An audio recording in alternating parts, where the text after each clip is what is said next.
All right, welcome back to the Randy Forcier podcast. I'm your host, Randy Forcier. Today I'm joined by a good buddy of mine, Jason Strycharz, the owner of the Music Man DJ service. How you doing, bud? Doing great, man. How you doing, Randy? I'm doing good. Thanks for coming on. I'm excited that you agreed to come on and chat a little bit about your story. I think you have a fun one to tell. So Thanks. I'm hoping today to talk a little bit about your business and how you got there and all the cool things that you do. So why don't you give everyone a little bit of a background on your story? Yeah, for sure, man. So, I'm not going to bore you with all the early details, but, born and raised in Maine, grew up in the Kennebunk area, now live in Biddeford, and have always been drawn to music, just in some fashion or another, whether it was listening to classics in the car with my parents as a young kid, and then, joining the school band at a really early age. I think 10 was like the earliest that I started, and just kind of grew from there. I think my parents gave me a lot of great guidance and help for their own reason too. They're like, let's get this kid some drum lessons so he doesn't sound like trash in the basement all the time. So were your parents musicians as well? Or were you the first in the family to take a loving to music? Yeah, that's a good question. My dad's actually an accordion player. And in fact, he was gigging pretty consistently. That's how he ended up paying his way through college, was gigging out and playing in bands around like the Western Massachusetts area. So kind of got that from him. My mom loves music, is an appreciator, but didn't have the tenure on any instrument like my dad did. It wasn't until high school that I really started taking it super seriously in terms of a possible career path, looking at colleges and things like that. I was active in, theater, band in high school, but also sports, and it really kind of came down to that decision. I think my parents mentioned to me, like, you got to choose one lane or another. And I decided to choose music over sports just because I saw more of a potential with that. So what do you mean by that? What was that potential that you saw in music at that time in your life? Yeah, it wasn't really fully formed. I didn't know if it was going to be in performance. I guess the one thing I did know and kind of helped me in my scouting of colleges was I didn't want to teach music. I didn't want to be a music teacher or anything. And a lot of the majors that I saw with my college, tours and stuff like that always had an educational focus. So at first I thought I was going to do, maybe record company stuff, getting into the record business. And that's really what kind of sold me on going to one of the state universities of New York, or SUNY, if you're in the know, out in Oneonta, because they offered a musical element, but also a business element,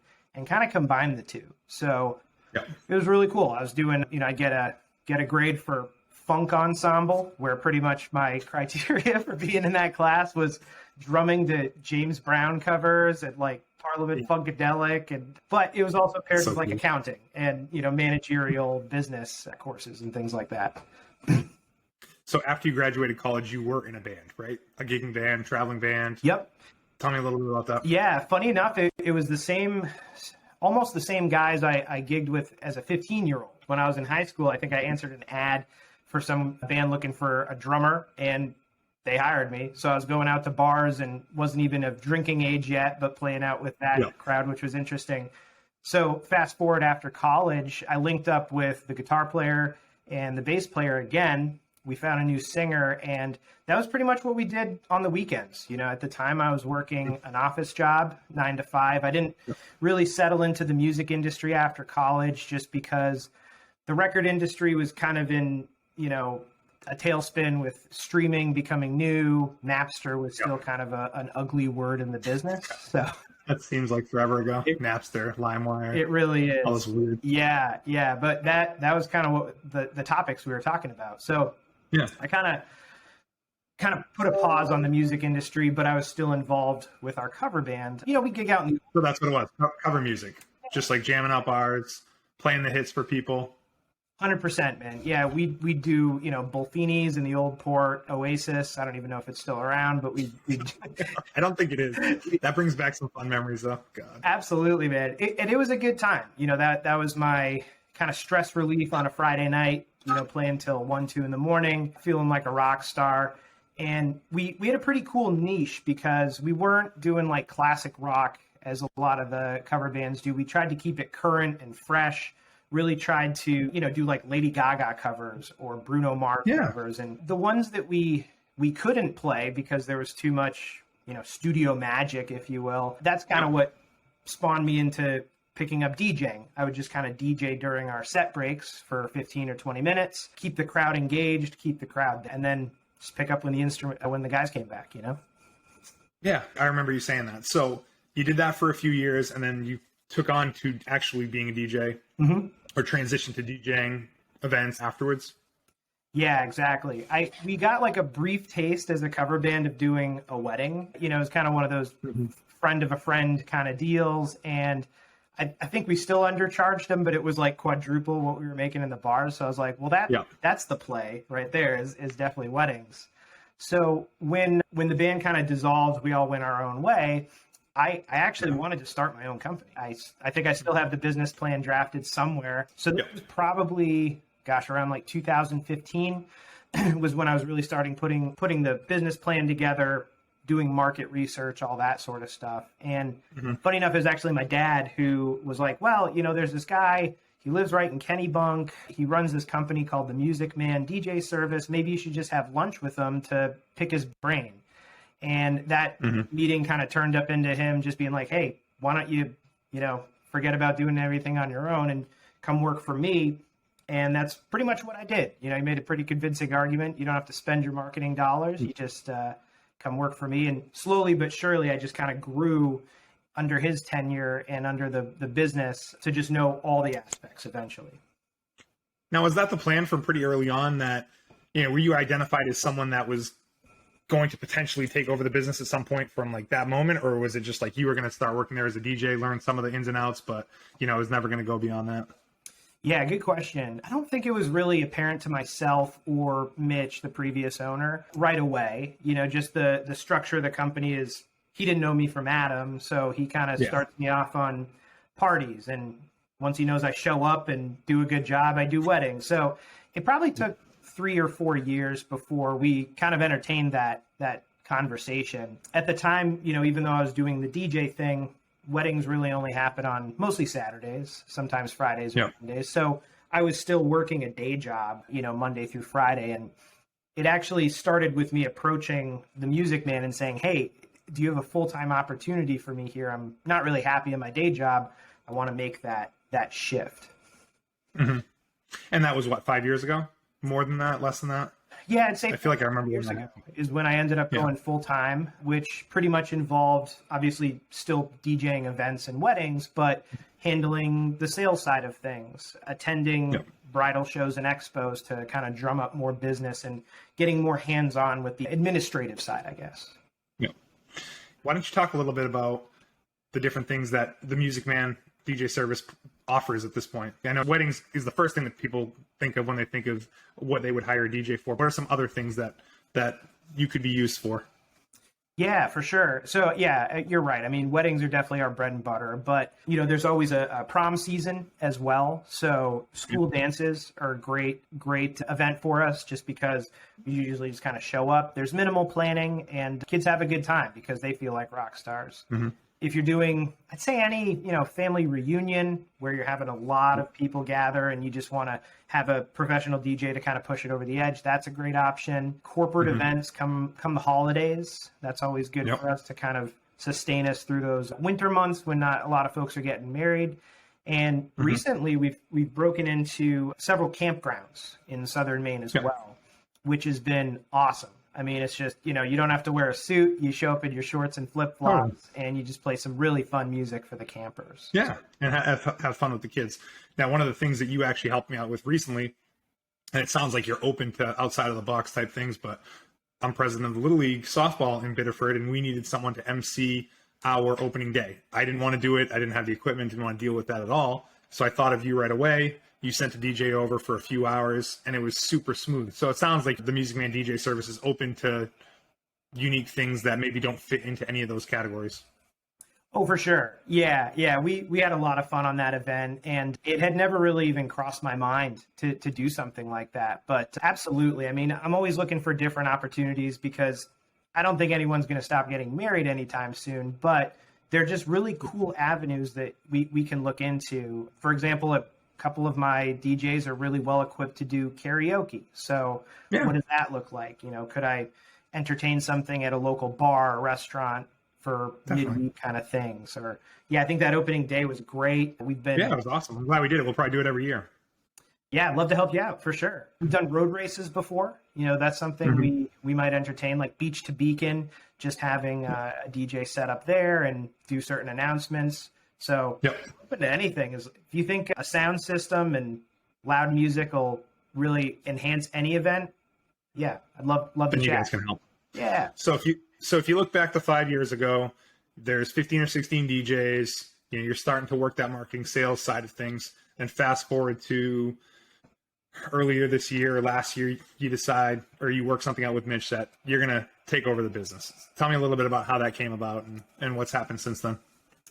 Yeah. So originally it was just kind of a simple question, like, "Hey, Jason, you want to take this business over when I'm retired?" And I was like, "Yeah, sure. That kind of be cool. I'm already doing the business." And I guess that my biggest takeaway for it was a longer process than I thought, than I think either of us thought. He hadn't ever really sold a company. I'd certainly never purchased a company. So the process was pretty great, but was just arduous because I was learning as I was going along. What do you think led to the length of it? Was there a specific part of that process that took longer than the rest of it, or was it just a lot of mulling over between the two of you, figuring out some of the final details? Yeah, for sure. So it was pretty cut and dry, on like the price of the business. It was pretty clear from day one. That's what I was going for. For me, it was actually like the financial part. I had a couple different avenues to pursue on how to finance the business. So it took a while for me to find the right avenue that made sense and then kind of put a bow on it there. But, there's a lot of things that came out of the woodwork. You and I both know Eric, and he helped me on the lawyer side amazingly. I mean, he always had these what if questions, and things I've never heard of. So our business is kind of strange in that we often take a deposit today for an event that will fulfill 18 months from now. So it was kind of those questions like, where does that deposit money go to? Does that go to the old owner or the new owner? What's the liability on that event from the old owner versus the new owner? So it made sense. It was very cordial. Like there were no arguments about it, but it was just everything I learned I had to adapt to and then find an answer for. And you're talking about Eric Collins. He's a business lawyer locally with FGD Law in Biddeford, and he's a great lawyer, great ally to have on your side through that sort of stuff. But yeah, I didn't really think about that because, like you said, you're taking these deposits and you're not completing that work for a while. So what happens with all that stuff? So you have to sort out all those details, and you guys obviously work through it to the point that when did you close and become the official owner? Again, what day was that? Yeah, I think the official date was April 5th of this year. So yeah. It's funny. I thought it was further in the past than that because I've known about this. And like you said, it has been a long process. So in my mind, it seems like you've been the owner for a while, but it's only been a couple months when you really think about it. Yeah. It seems like longer. A lot of the same rules were still being done by me, but now it's like, I'm experiencing a new element of payroll, making sure everyone gets paid. I never really dealt with the financial side of things. So it's not really been a can of worms necessarily, but just a different element that I've had to adapt to. Now, how many DJs do you have now? So currently I have 20 plus myself, and then I'm onboarding three to four new DJs right now. Yep. So do you have a goal for that, or you'll take as many good DJs as you can possibly find and you'll find something for them to do? Or are you going to be happy at that low 20s number? For now, I'm pretty happy.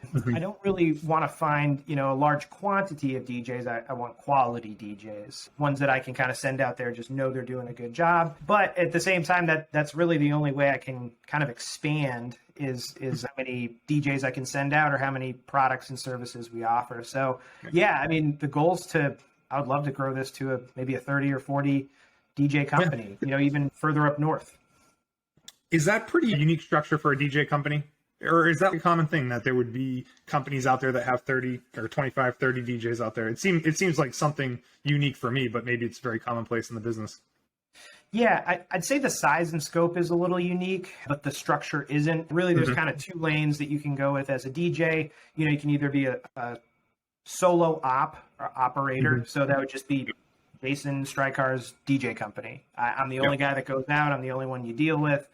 And then eventually, if you do want to grow or you want to just take a break and not have to be out every weekend, then you hire your first DJ, your second DJ. But I'd say the majority of multi-op DJ companies usually hover around 10 DJs. So we're a little larger than most, but also understand like our DJs aren't out every weekend. Some of them will be on vacation. They got kids. They take them to camp. So we're pretty flexible in that regard. Yeah. And you always have a couple backups or one backup for every event, just in case something happens. That's a luxury of having a bigger operation, I would assume, is that you always have someone on call if, someone has COVID or whatever the case may be, car breaks down, right? Oh, hands down, man. Yeah, that's probably like the main reason if I was a solo DJ, I would want just another person on staff is to back me up. So yeah, we always keep one DJ, if not two, especially on those really busy September and October dates, just on call. They get a few bucks for taking a Saturday off. But man, I mean, I would hate to have that call with a bride or a groom just saying, hey, I'm sorry, our DJ has COVID. I can't send you them and I can't send you anyone. Sorry. So, yeah, good one. Yeah. Actually, funny you should mention that. A few weekends ago, that's exactly what happened. I had a DJ who was booked Saturday and Sunday. He let me know well in advance. I think he started feeling crummy around like a Wednesday, tested positive, let me know.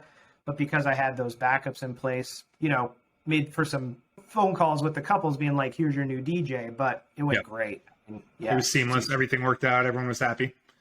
100%. Yeah, for sure.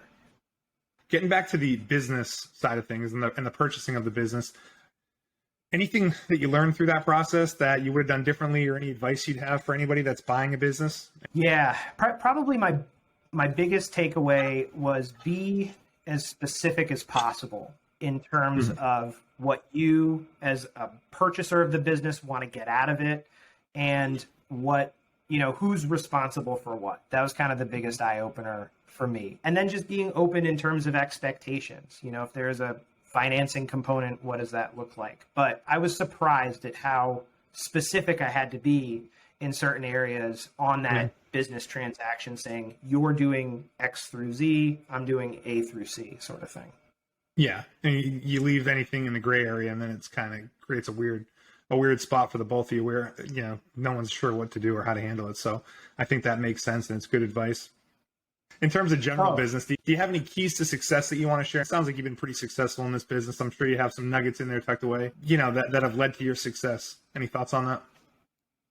Yeah, for sure. I mean, I got brought up with the golden rule, treat everyone the way you want to be treated. So just being respectful, professional in all your interactions. But I think the thing that pushes us over the edge is we want to be a resource for people as well as a DJ. And I know that sounds weird because it's like you just show up, play music, talk on the microphone. But I really want any client of ours being like, hey, in your experience doing weddings, what would you do here? Hey, have you set up at this venue before?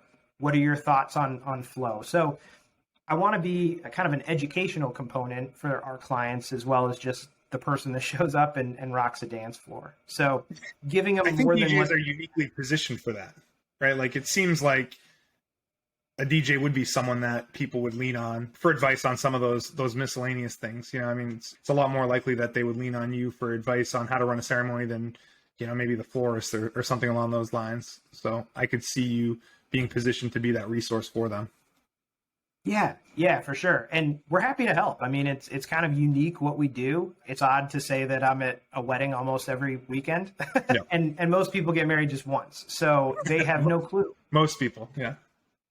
Yeah, exactly. But yeah, just kind of coaching them through that, just walking them through the day, explaining what it looks like so that they're less intimidated with all the questions. I mean, they're paralyzed with making decisions sometimes. So if you can kind of break down, answer a lot of those questions, you look like a resource to them, which is valuable.